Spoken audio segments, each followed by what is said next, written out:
شب برات کی رات کی جہاں بہت ساری فضیلتیں آئی ہیں، ان میں سے ایک فضیلت یہ بھی ہے، ایک روایت ہے، اس کے راوی حضرت عبداللہ ابن عمر رضی اللہ عنہ فرماتے ہیں، خمس لیال لا يرد فیہن الدعاء، 5 راتیں ایسی ہیں جس میں اللہ تعالیٰ دعا کو رد نہیں کرتے، جو مانگے گا وہ قبول ہوگی۔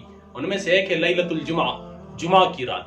جمعہ کی رات جو دعا مانگی جائے گی اللہ اسے قبول کریں گے۔ وَأَوَّلُ لَيْلَةٍ مِّن رَجَبَ، اور رجب کے ماہ کی پہلی رات۔ وَلَيْلَةُ النِّصْفِ مِن شَعْبَانَ، اور 15 شعبان کی رات جو دعا مانگی جائے گی وہ قبول ہوگی۔